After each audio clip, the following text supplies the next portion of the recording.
श्री शिवाय नमस्तुभ्यम। हर हर महादेव। जय श्री महाकाल। कैसे हैं आप सब? देखिए, यह पितृपक्ष संपूर्ण होने को आया है। ऐसे में अमावस्या की तिथि हम सभी को प्राप्त हुई है, परंतु यह कोई साधारण अमावस्या नहीं है। सर्व पितृ अमावस्या, पितृमोक्ष अमावस्या। और इस साथ ही साथ आप सभी लोगों का यह परम सौभाग्य है कि नवरात्रि के पहले अमावस्या की तिथि पड़ने के कारण इस अमावस्या का एक विशेष ही महत्व हो जाता है, सर्वपितृ अमावस्या का। इसलिए पूरे 1 वर्षों के बाद हमें ऐसा स्वर्णिम अवसर प्राप्त हुआ है। इसलिए हम सभी को कपूर के टुकड़ी वाला उपाय करना है। और साथ ही साथ पूज्य गुरुदेव की हाल ही की कथा में चल रहे शिव महापुराण में दीप जलाने वाला विशेष उपाय पूज्य गुरुदेव ने बताया है। तो आज हम सभी लोग इन दोनों उपाय को समझेंगे कि यदि आप पूरे पितृपक्ष श्राद्ध पक्ष में कुछ भी उपाय न कर पाए हो अपने पितरों के निमित्त, चाहे कुछ भी श्राद्ध तर्पण पिंडदान आदि कुछ भी ना कर पाए हो किसी विषम परिस्थिति के कारण, तो आप एक बार पूज्य गुरुदेव की कथा का आज का यह उपाय कर लेना। जीवन में यदि तुम्हारे पितृ तुम पर प्रसन्न ना हो जाए तो बताना, निश्चितता है आपके पितृ प्रसन्न जरूर होंगे। और आपकी यदि किसी ने आपको बता दिया है कि पितृ दोष है, तो पितृ दोष तो दूर होगा ही। साथ ही साथ आप जिस भी कार्य क्षेत्र में सफलता पाना चाहते हैं, बार बार आप उन्नतियों की सीढ़ी को चढ़ना चाहते हैं और आप गिर जा रहे हैं किसी ना किसी दोष के कारण, तो एक बार इस विशेष उपाय का प्रैक्टिकल जरूर करना।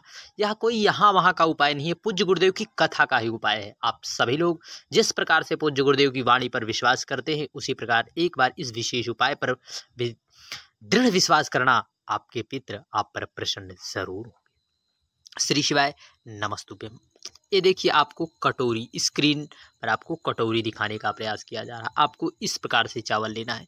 अब बहुत सी मेरी माताएं, मेरे भाई, मेरी बहन यह कहेंगी कि चावल तो उसमें खंडित भी हो सकते हैं, टूटे फूटे भी हो सकते हैं, परंतु आपको इससे कोई लेना देना नहीं है। आपको सिर्फ अपने घर से 1 कटोरी चावल ही लेना है। 1 कटोरी चावल और आपको कपूर के टुकड़े लेना है। इस प्रकार से आप चावल ले सकते हैं। देखिए, इस विशेष उपाय को अब नवरात्रि पड़ रही है। मान लीजिए आपका यह घर है, यह घर है, मेन दरवाजा है, मेन गेट जहां से आप एंट्री करते हैं, एंट्री वहां पर आपको इस विशेष उपाय को नहीं करना है। बहुत से लोगों ने आपको बताया मेन गेट नहीं, एक गेट मान लीजिए आपके घर में लोहे का गेट है या बाहर लगा हुआ, इस गेट पर नहीं, आपको अंदर वाले दरवाजे पर करना है। आपके घर में 2 गेट हैं, तो वहां पर आपको उस कटोरी चावल लेना है। जो चावल आपको यहाँ पर रखना है, परंतु रखना कब है? सर्व पितृ अमावस्या, पितृ अमावस्या पर, पितृ मोक्ष अमावस्या पर, उस पर आपको कपूर के टुकड़े रखना है और आपको जला देना है। सारी रात आपको उस कटोरी को रखे रहना है। परंतु जब आप कपूर जलाओगे, बहुत से लोग माताएं यहाँ प्रश्न करेंगी कि क्या कपूर जलाएंगे तो चावल भी जल जाएगा? नहीं, कपूर आप जलाएंगे 2 मिनट आप अपने पितरों का स्मरण जरूर करते रहना, क्योंकि यदि आप अपने पितरों का स्मरण करते हैं तो निश्चित है कि आपके पितर आप पर कृपा जरूर करते हैं। आपको पितरों का स्मरण करते हुए उस कटोरी को जला देना है। इस विशेष उपाय को आप नवरात्रि के पहले वाली अमावस्या पर आप कर सकते हैं। तो आप 2 अक्टूबर को सर्वपितृ अमावस्या पर इस विशेष उपाय का प्रैक्टिकल जरूर करना, क्योंकि बाबा मेरा प्रैक्टिकल में ही आपको सब कुछ दे देता है। पूज्य गुरुदेव के मुखार बिंदु से कथा का यह विशेष उपाय है। फिर उसके बाद आपको वहीं पर रख देना है, सारी रात उसे पड़ा रहने देना है। फिर जिस दिन नवरात्रि आए उस दिन आप स्नान ध्यान आदि करके आपको उस चावल को कहीं पर वृक्ष के नीचे पक्षियों के लिए, किसके? पक्षियों के लिए आपको दाना डाल देना है छांव में। निश्चितता है आपके पितृ इस विशेष उपाय को करने से आपके पितृ आप पर प्रसन्न जरूर होंगे और आपको ढेर सारा आशीर्वाद जरूर से जरूर देंगे। यह विशेष उपाय पितृदोष निवारण के लिए आप करके देखिए। आपके जीवन में पितरों के निमित्त यह विशेष उपाय यदि कर लेते हैं तो आपके जीवन में आनंद की अनुभूति होगी, सुख की अनुभूति होगी, जरूर से जरूर होगी। श्री शिवाय नमस्तुभ्यम। हर हर महादेव। जय श्री महाकाल। बढ़ते हैं अगले विशेष उपाय की ओर।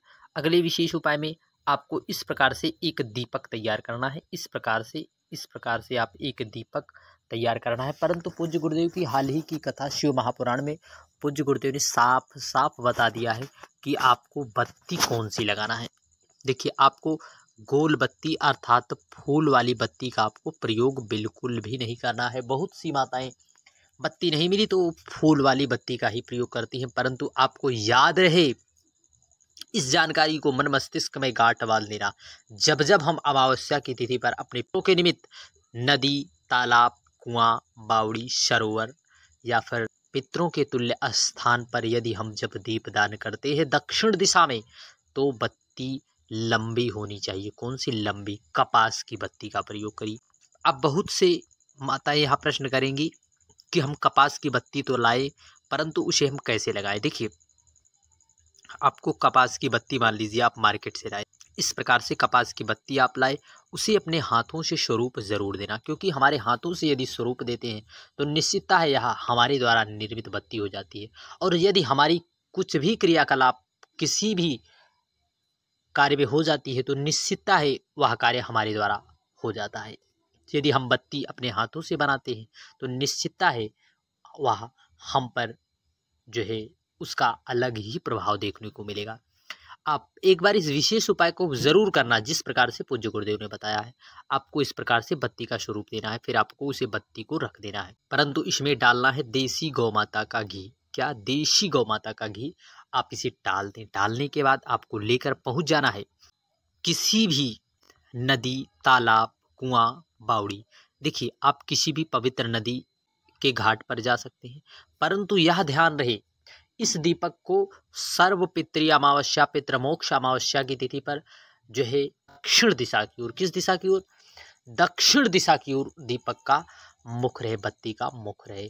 और आपको बता दें कि प्रदोष काल में ही जलाने पर आपको विशेष लाभ होगा।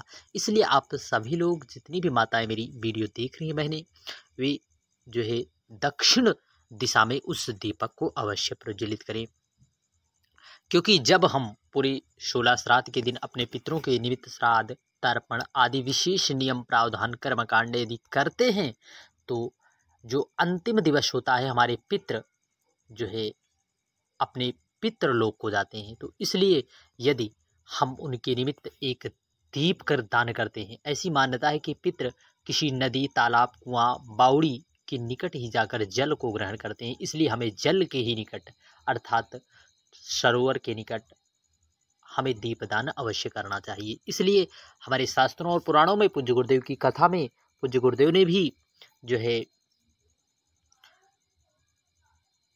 सरोवर के किनारे, बावड़ी आदि के किनारे ही दीपदान करने को कहा है। प्रदोष काल में आप सभी लोग एक बार इस विशेष उपाय का प्रैक्टिकल करना।